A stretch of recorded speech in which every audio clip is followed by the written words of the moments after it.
sentiment vă dă pastoralului pe cuvânt? Ți-e liniște și te faci. Imaginați-vă că ascultați un minut, nu? Se va face două lucruri în curând. Imaginați-vă că orele încep cu ceva de genul acesta. Ce sentiment vor avea copiii? Liniște și pace. Cât de important ar fi ca la începutul orelor ei să aibă câteva minute de liniște și pace care se ducă în starea de rezonanță cu ceea ce vor primi în continuare de la ore. A doua observație. Uitați-vă, vă rog frumos, cum arată imaginea vizuală. E o geometrie. Am sinusoide, am creșteri, am simetrii.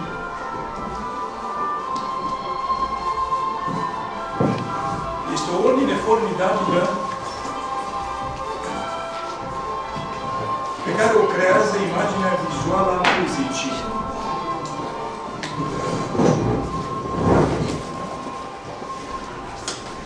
Așa trebuie să fie și sub unei lecții. O lecție trebuie să aibă ordine ca să poată fi percepută ca o frumoasă.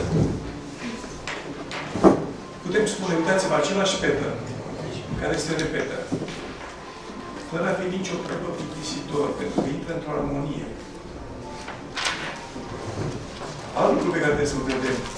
Avem linii directoare, care linii directoare se repetă. Le am în permanență, le reiau. Vedem, e ca un cod.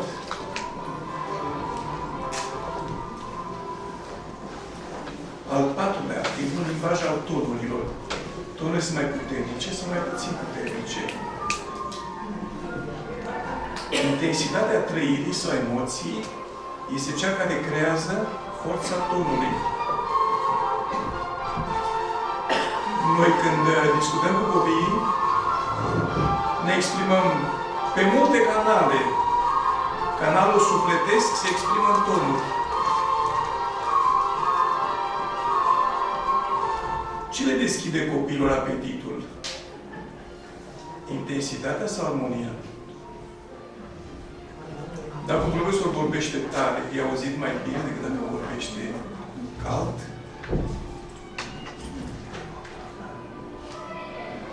Vrem să facem liniște în casă, lasă-i agitată, vă trece toată agitație. Observați? Pentru copiii sunt copii naturii și natura lucrează pe frecvențe și pe armonie.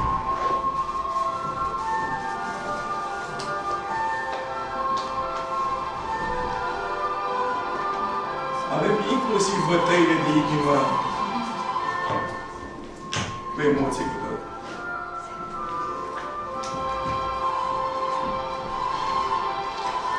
Și acum dau un sur din această muzică. Trebuie auzită puțin, dar care contează enorm în momentul în care noi ne uităm aici. Aceasta e piramida conștiinței umane. Dacă copiii trăiesc în rușină, vină, apatie, amărăciune, frică, ei sunt inerți. Nu faci nimic cu ei. Nu reușesc să motiveze, nu reușesc să facă nimic. Frica îi determină în permanență să rămână în aceeași stare. Dacă la un moment dat îi vezi ca o dorință, furie sau mândrie, nu e de rău. Noi nu trebuie să învățăm pe copii lecția fricii. Ei se revoltă, caută să intre în zona de conștiință. Dar noi putem percepe asta ca fiind un caz de violență. Trebuie să vorbim cu ei și în loc să-i facem mai multă frică, trebuie să dăm curaj. Curaj să întrebe.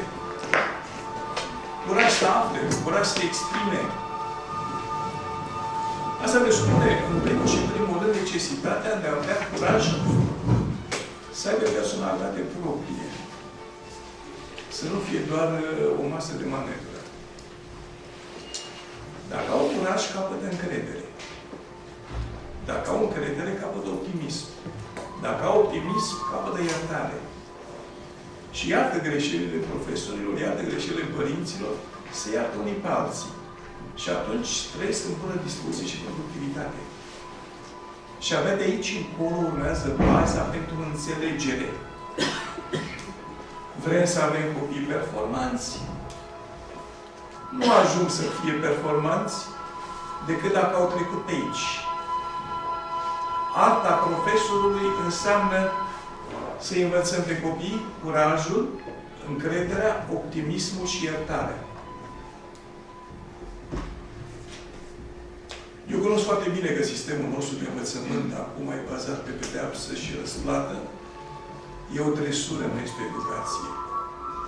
Dar copiii petrec în școală de la 3 ani când intră în grădiniță, sau și mai devreme, 2 ani la creșă, 1 an, până la 23 de ani când termină facultatea, 24, petrec aproape un sfert de veac într-un sistem care trebuie să-i hrănească, nu să-i tortească. Să ajungă să înțeleagă ceva. Dacă avem aici sentimentul păcii, ascultând pastorul lui Beethoven, la pace se ajunge când avem iubire, recunoștință, fericire. Pot fi fericiți la lecție când învață prin descoperire și feedback. Pot fi recunoscători? Da. Atunci când sunt luați în seamă, sunt întrebați ce părere aveți voi, ce părere ai tu, cum vedeți voi problema. Hai să încercăm să lucrăm împreună. Că pe mine mă depășește, dar noi toți împreună putem să facem.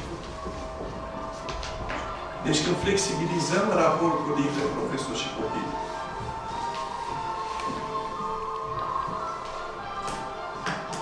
ne iubim cu elevii, nu că interzis de lege. Elevii ne iubesc pe noi, nu trebuie să fac de râs, că să facă de râs. Dacă nu e făcut de râs, trăim în frica, mărăciunea, apatie, vină rușine. Nu e nicio rușine. Iubirea nu e rușinoasă, iubirea universală. Faptul că ne iubim creează temelia întâmplărilor extraordinare. Copiii nu ne dezamăgesc niciodată dacă se simt iubiți.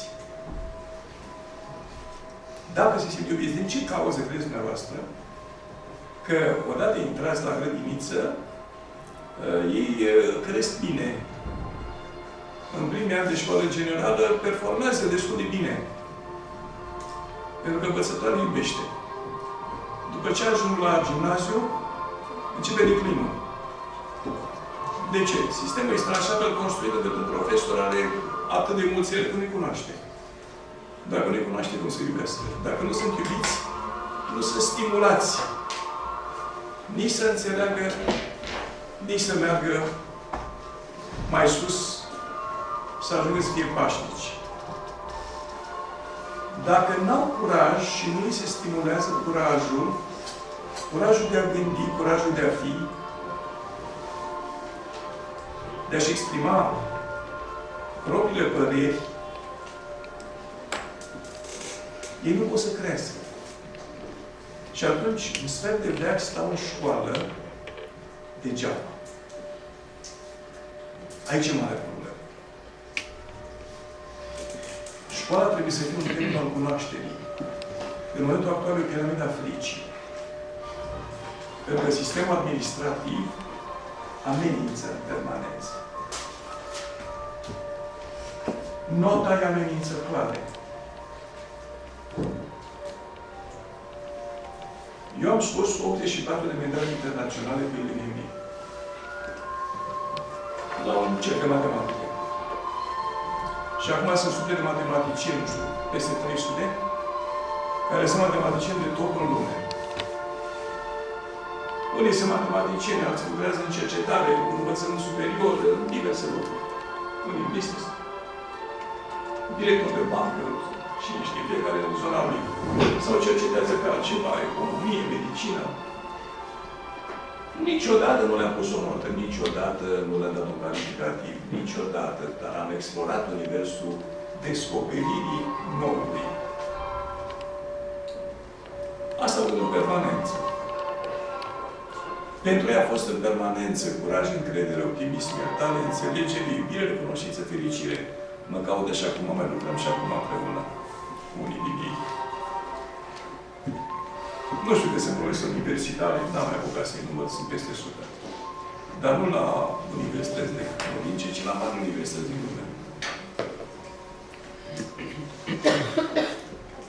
Și aș vrea acum, înainte de toate, să definim ce înseamnă educație. Să facem o diferențiere între educație și instruire.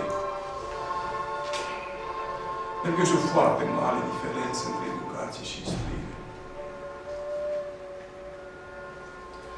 Noi trăim într-un sistem pervertit. Aș vrea să vă mai arăt ceva.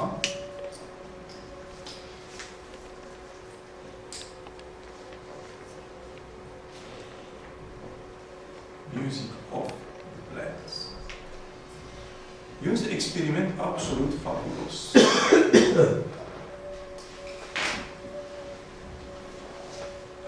E un experiment absolut fabulos, făcut într-o zonă din Franța, unde niște ecologiști, la Damancourt, au creat o mică comunitate. Acum vin o serie de vizitatori. Cineva și filmat. Această doamnă le arată cântecul și muzica plantelor.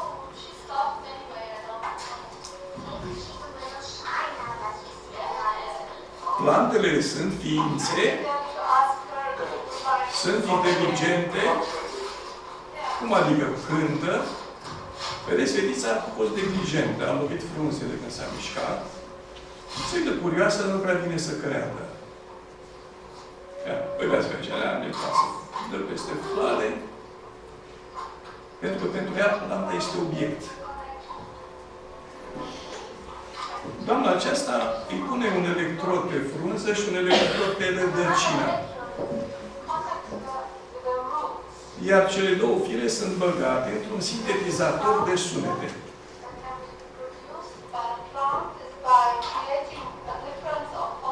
Se creează o diferență de potențial electric. Sintetizatorul o preia. Și uitați-vă ce se aude.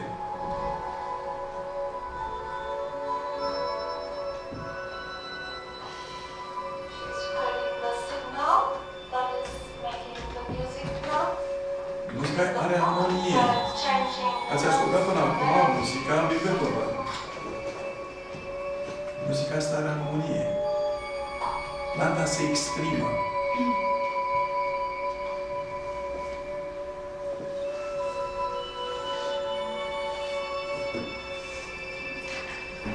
Planta se exprimă. Ce simțiți din scala asta de exprimarea plantei? Ce sentiment, ce trăire aveți? Rușine, vină, apatie, amărăciune, frică, dorință, furie, mândrie. Ce simțim? Curaj, încredere, optimism, iertare. Mai sus, înțelegere, iubire, recunoștință, fericire, pace. Firar să fie, plantele sunt superioare la nivel de conștiință. Oare educația copiilor nu ar trebui să îndemne să înțeleagă că noi suntem niște ființe care evoluăm într-un univers în care alte ființe ne sunt superioare și pe care le putem respecta în loc să le distrugem? Ce trebuie să învățăm noi copiii? Ce spune teoria franceză? A învățat să știi, a învățat să fii și a învățat să trăiești împreună cu alții. Putem noi trăi împreună cu mediul sau trebuie să-l distrugem?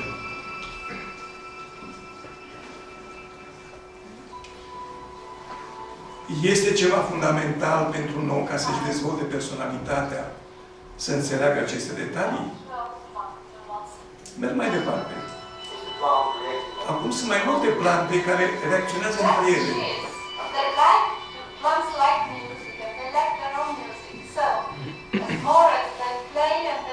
Nu mai e o singură plantă care cântă. Cântă mai multe.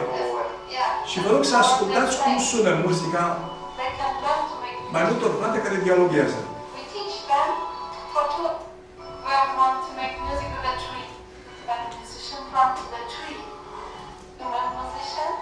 Plantele vorbesc cu copacii.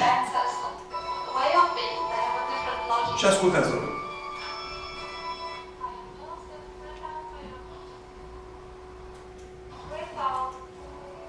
Acum vorbesc cu copacii. Să spuneți sigur ce muzică seamănă muzica lor.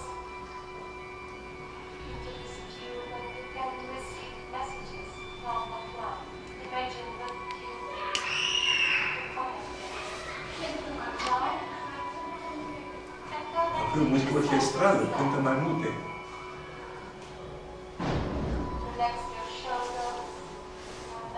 Cu cine seamănă muzica lor? Cu Bach? Seamănă cu muzica lui Bach.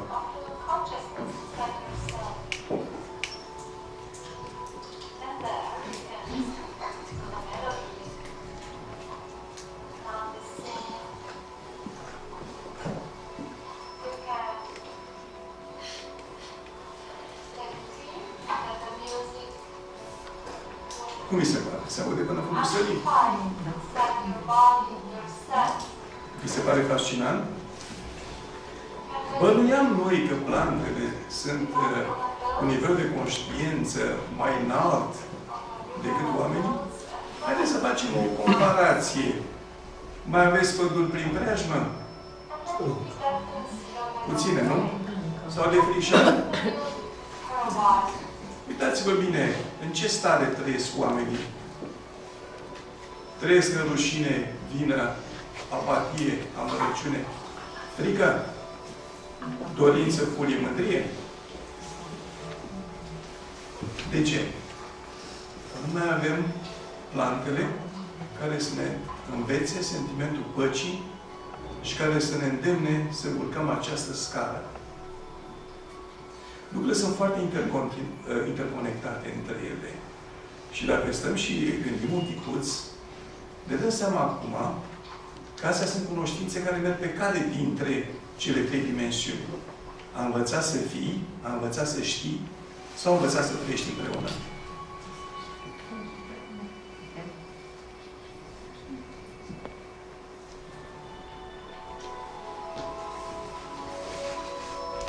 Putem învăța să învățăm de la plante? Putem învăța să învățăm de la natură? Sau trebuie neapărat să învățăm manualul?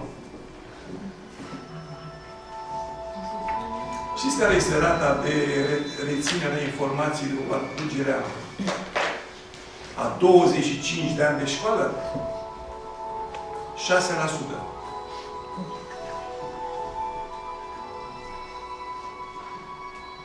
Deci 25 de ani de școală, copiii rețin 6% la sfârșit absolvenți. Restul e muncă fără sex. Dar au fost puși vreodată să trăiască? Să simtă informația? Simțiți informația? Câtă valoare poate avea pentru a le crește aripi și a învăța să zboare? Expunerea unui astfel de filmuleț.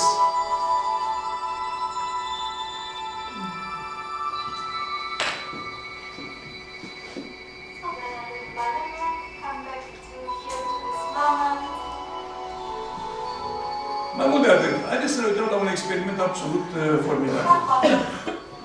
Și să auziți cum reacționează. La fetiță, e mică. E timidă acum, nu-i vine să atingă frunza, se teme. Nu mai e un obiect, e o persoană.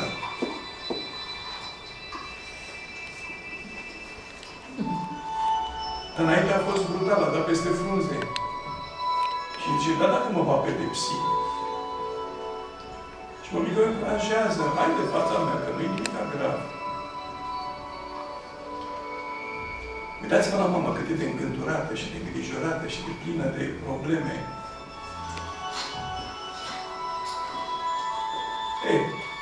Vine altă fetiță care are curaj. Ce îi transmite planta fetiței?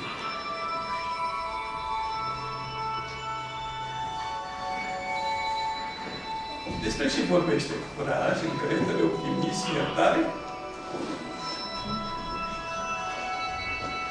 Ascultați-o.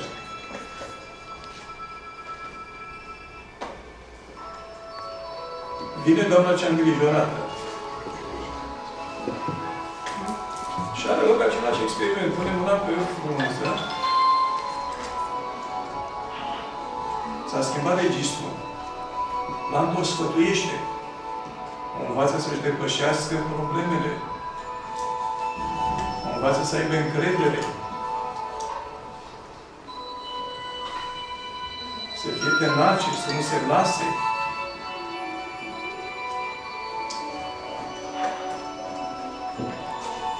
Că dacă muncește, va izbândi.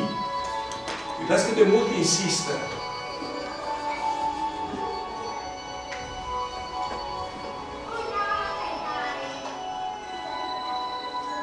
Întrebat de 100 de puncte. De câte ori ați făcut orele cu copii în pădure?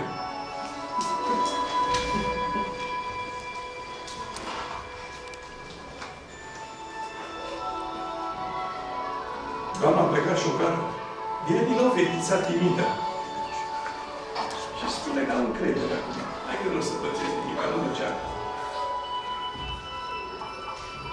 O leagă, o mângâie. O iubește. Transmite iubire.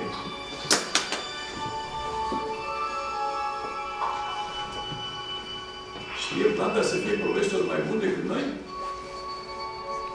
Emoțional vorbind, se apropie mai ușor de copii decât ne apropiem noi? Putem avea performanță în educație fără emoție personală? Fără să-i simțim, fără să ne apropiem de ei, doar credându-le?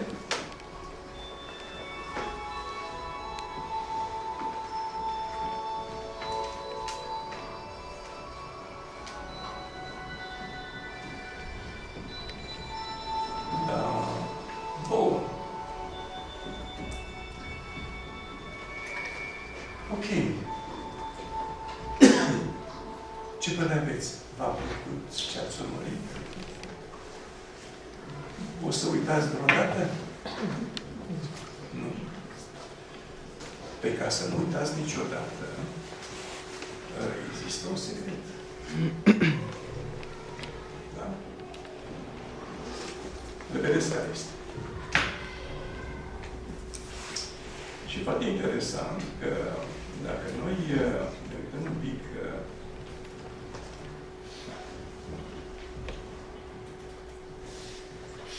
la realitate, vedem de ce copiii au probleme în școală și cum văd ei școala alături de mine. Imediat.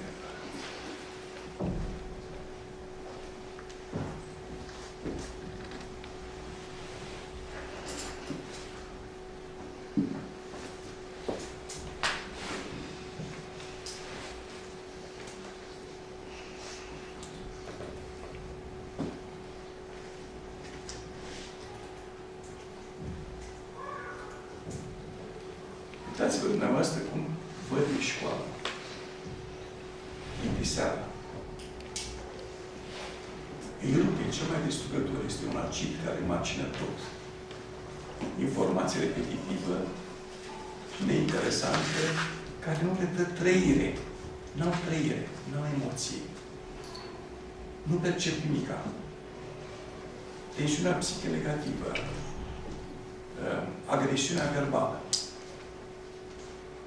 Agresiunea verbală costă enorm copilul. El crede ce îi se spune.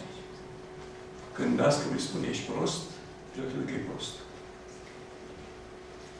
E groaznic, îl traumatizează, astfel încât pot rămâne pe viață marcați de această traumă. Monotonia informației. Manuale sunt execrabile. Sunt în ultimul hal. Deci manuale sau sunt încărcate de cuvinte de neînțeles, sau sunt prost făcute și atunci apare monotonia informației. Este abuzivă. Începe să citească ceva din carte, apucă somnul. Irelevanța sau neaplicabilitatea informației primite. Primul lucru pe care îl întreabă un copil, la ce folosește? Învăț să învăț, învăț să fiu, învăț să trăiesc împreună cu ceva, mediul, oamenii, în fel. Competiția artificială cu un singur indicator în final, îl bag la Olimpiadă. Olimpiadă. Merg 10.000 de copii la Olimpiadă, să spunem, și câștigă 3. Locul de Olimpiadă. Ai 9.997 de perdanți care pleacă de acolo știind că nu sunt capabili de nimic. Și care mai sunt luați și la șuturi de către părinți, că uite ce slav e copilul meu, că n-a putut să ia nota nu știu care la Olimpiadă. Părinții nu sunt ei informații, ei nu mai știu să trăiască. Ei nu mai știu să transmită sentimente.